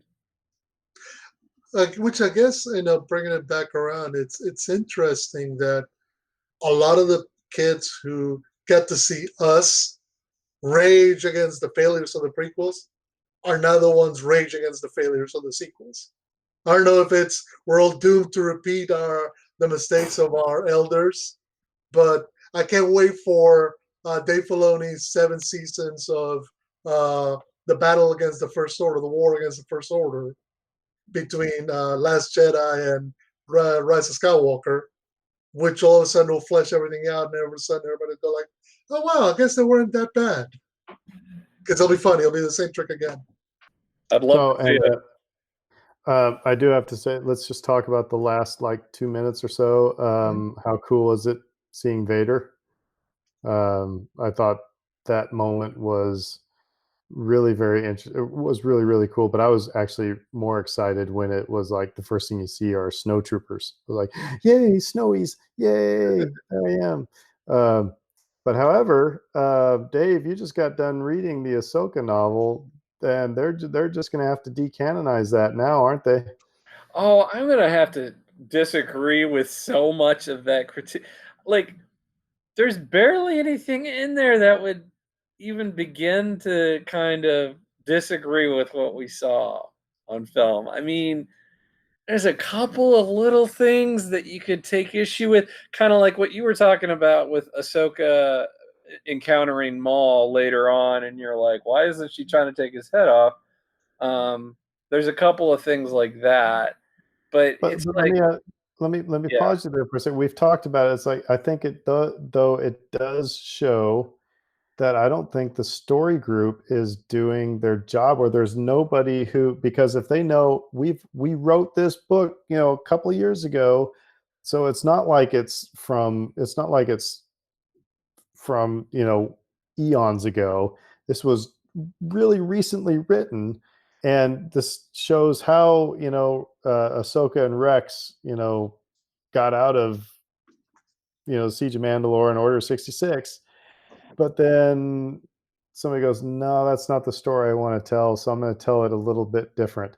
I guess they could have, if Dave, because when this book was written, Dave Filoni obviously would have had to have been consulted, because he had been telling Ahsoka story forever, and he had these others. It could have coalesced a lot better than it did. And again, somebody listening to this may be able to just say, like, hey, you're flat out wrong about this. But like the scenes that, like, specifically the flashback scenes that occur in that novel, the ones that stood out to me were her in a face-off with Maul, and her basically taking him down because of her training. The specifics of which didn't really matter too much to me. We basically saw that happen both times.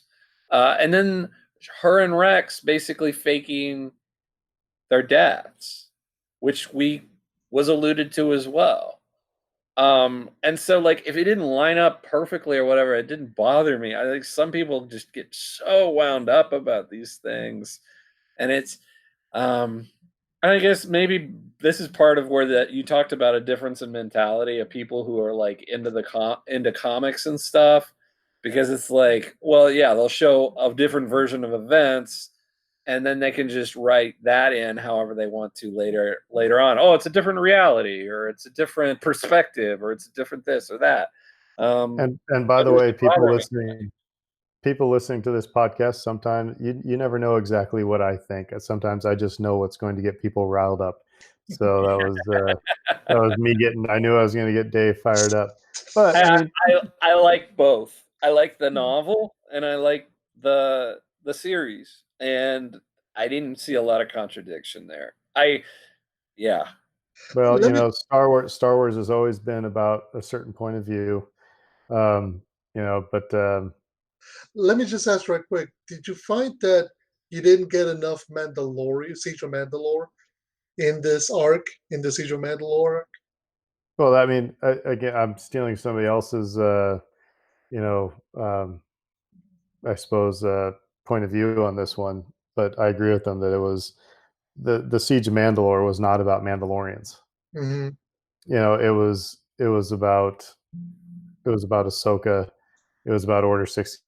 66, Siege of Mandalore was just the set dressing. Mhm. You know, Because it it's was, surprising. it was the catalyst to get them where they needed to be. Yeah, because it's surprising because after it had been built up and we thought, okay, we're going to get some more explanation about stuff that will impact Mandalorian season 2. We got very little. I mean, we got some movement, but, not necessarily more depth. I guess, It's interesting where we're going to get some of that. I think we're going to get some of those in flashbacks in Mandalorian too. yeah, because we still don't know how they went from the society that we see in Clone Wars and Rebels to what happens after the Purge and the people we get to meet in season 1 of Mandalorian. But to your question regarding those last few moments, I think, like I was saying, it's interesting that they played it the way that they did. That I love the idea of seeing the Imperial troopers, the snow troopers, the stormtroopers, Vader in that Clone Wars uh, motif or design. I love that they played it as a quiet moment because, particularly at this point, I mean, the whole point of this end is that it ends in tragedy. The whole story arc for Anakin is he's reached his lowest moment. He's lost everything. So the fact that sometime later in the future, after becoming Darth Vader, he comes upon the crashed Venator Star Destroyer where his apprentice and his clone commander died, and all he finds is this old lightsaber that he had built for her. It further goes to the idea of the tragedy of Darth Vader. Absolutely, I agree with you. That was, yeah, you do look at Vader differently. Mhm. Yeah. So I also liked how, I mean, they buried every single clone and gave them a marker. Their You know, helmets. where it could have been, it could have just been totally discarded as just clones. Just didn't matter. But they really, and Rex's point about we all have a choice. That he says in Rebels, they made clones more human than some of the humans. So, and to see Ahsoka and Rex treat them as such, was really kind of poignant. It's part of the whole story arc of the series that it introduces us, it makes us care about them, it juxtaposes their different personalities. When you get to know them as from when they're young to when they're learning to what goals they have, and just the idea. I mean, right before Order 66, Ahsoka gets to ask Rex, "Well, what are you going to do now? There's not going to be a Clone War anymore." He said, "Well, I don't know. I mean, on the one hand, this is what I was made for, and the other, I don't know what happens next." And then, right before he's gonna head into retirement, bam, he get hit with Order 66, and everything gets thrown up. I think it it offers a lot more perspective to like the way things unfolded as to why he would be a rebel, and part of the rebellion eventually. Yeah, he's not going to be fond of this person who stuck this thing in their brains that made them all turn on the Jedi and turn on his former friends, turn on him eventually. I think that would just be a very affecting thing. Well, I was just going to point out, you made me think there was another kind of incongruent moment where, again, go to Rebels when Rex said, we didn't turn on our Jedi. And yeah, I'm sure did. I mean, yeah, you had a moment of clarity there, but you still, yeah, you sure did. So the questions that are unanswered for me, it's like, okay, well, I want to know, how did you and Wolf and Gregor get get back together, and how did you convince them to take out their chips, and what it's like. There were just, Brittany said it what were we watching? Oh, well, we were watching The Rise of Skywalker, and she said the final chapter of a movie should not create more questions than it answers. Mhm. And that was kind of my problem, is that because of the things I've seen, it's like, well, now I have questions over here, now I have questions over there, and it's like, okay, if your end game is to okay, well, we'll show that to you in this other series and get me to watch it. Well, then you won. But, it's like you laid the groundwork of, we didn't, we removed our chips and and now we're here on this, weird desert type planet, fishing for, sandfish. How'd you get there? It's like, but anyway, go ahead. This is where I would be devil's advocate against both you and Brett. Which is like, to me, the best Star Wars is the Star Wars that makes me ask questions. And again, I know philosophically is something different than plot confusion or whatever. But I love when I come out of Star Wars and I'm like, well, what's going to happen with this, or what's going to happen with that, and let me think about how this connects with this other thing, and how I would agree with you if that's Empire Strikes Back, but not if it's Return of the Jedi. I would agree with you if it's The Force Awakens or The Last Jedi, but not Rise of Skywalker. If it's your finale, it's like, I mean, you gotta. I just don't think they stuck the ending in any of those instances. So I guess the question becomes: do you think this wasn't stuck because we're gonna get into it with the Ahsoka Tano series, or could we see another animated show from Dave Filoni down the line? Well, I mean, it could be, and that's my point. Is like, okay, well, it's like, you go and see your favorite band, and it's like, hey, we're playing this new song. Oh, I love that new song. Where can I get it? Well, it's not recorded yet. We're going to record it. It's on our CD that's coming out, in 3 days. Oh, I'm buying that CD. So I don't know. And it's not that I'm disappointed, but it's just like I don't. I wish they would have. It didn't seem like they paid attention to those things that they put out there in Rebels and in other media that, okay, we've, I don't know. It's just, they just seem to be more questions than, answers. I was going to say, you do have to be careful with that, because like, then you go too far in that direction, then you get criticized for that. Oh, you checked that box. You checked that box. You checked that box. It's like Solo and Revenge of the Sith are 2 examples that I can think of right off That's the bat. true. But so, yeah, I take your criticism, but I also don't agree with it. I liked it. That's all right. Like I heard today, being wrong is difficult sometimes, Now, but I guess the one point I would make is, and this is the difficulty with not being able to finish Clone Wars back when they were supposed to finish Clone Wars. Remember, season 5 ends and then it's over, and then they get to deal with Netflix and they get a truncated season 6, and then Disney Plus comes along and they get a chance to do a truncated season 7. How much different would the story have been? And in the meantime, we get Rebels. In the meantime, we get comic books and novels, all detailing all these various aspects. How much different would this all have been had Filoni gotten the chance to finish Clone Wars, years ago, and then go do Rebels? Would things not have lined up a lot better? We'll never know. Never know. But hey, overall, like I said, I did really dig it, and I really do think that, even though I said that what I said about creating more questions, it does make, I think, the prequels even stronger. Mm-hmm.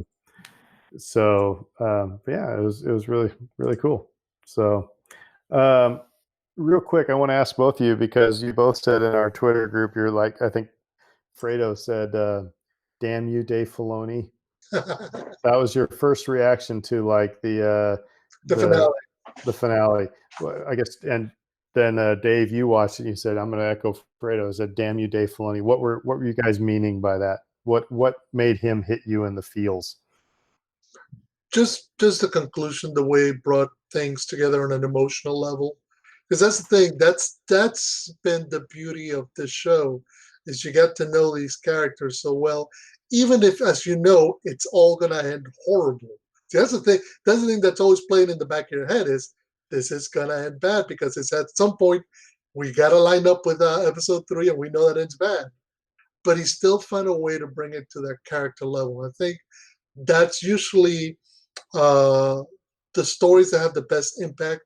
They make you care for characters that are doomed, or characters that are in a position where they're caught in the situation of the realities of their lives, and you can't kind of Deus ex machina away them away from it.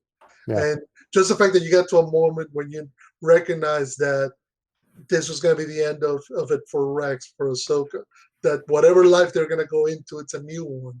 The tragedy of Anakin, that he's stuck in this new miserable situation. And, you know, the way he brought it all on a character level, I think, was made me go, damn you, Dave Filoni. Because you nailed it.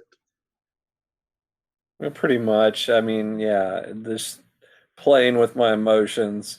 The scene on the bridge, and Maul manipulating her, what she's hearing and seeing, Rex turning on her,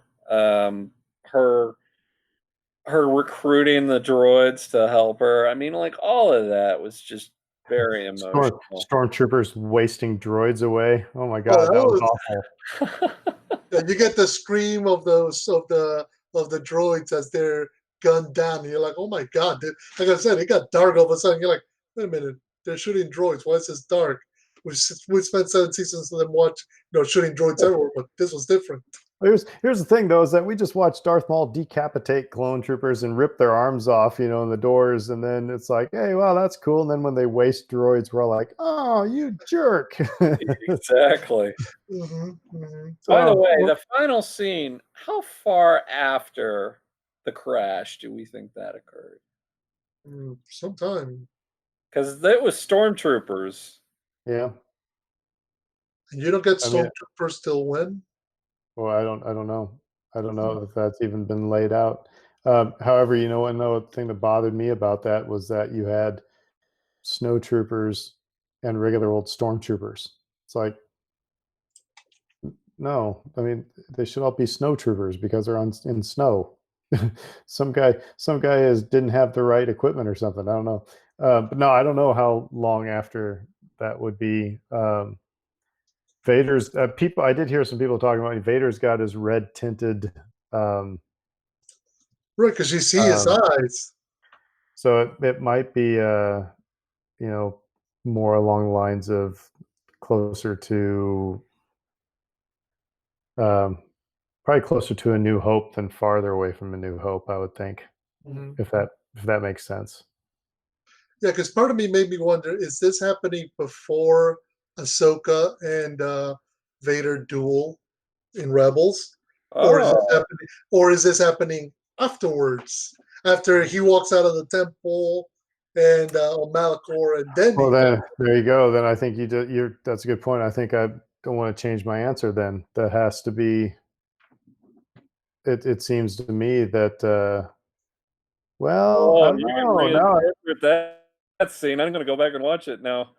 Well, could it be after? Yeah, could it be right after they duel? But does he go back to the crash site and to see if he missed something? Because he now knows Ahsoka is alive. Mm-hmm. He didn't know Ahsoka was alive until he felt her presence in Rebels that first time when they're in the space battle. Then they have their duel on Malachor, and she gets pulled into the whatever world between worlds, by Ezra. Does that make him then go to the crash site again to see if she actually did die there? Because they have the same bird from Rebels after the end of that battle. Right.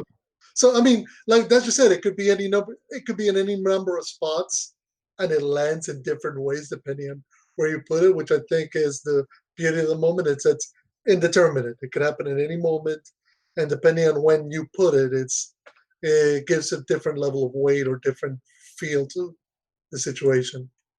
Very good point. Well, cool. Well, on that, I think we'll call it a night. So next week we'll we won't have Clone Wars to talk about, but we'll have another episode of the Mandalorian behind the scenes stuff. And but otherwise, you're gonna have to come back and find out what we're going to be talking about. Until then, you can find us on Apple Podcasts, Google Podcasts, Podbean, Facebook, Twitter. Follow us all on our social medias, and let us know what you think about these episodes. And until then, we will all say who dat? Who dat? Who dat? And have a great week, everybody. Keep washing your hands and social distancing, and do what your mama tells you. Wear masks. McConkey.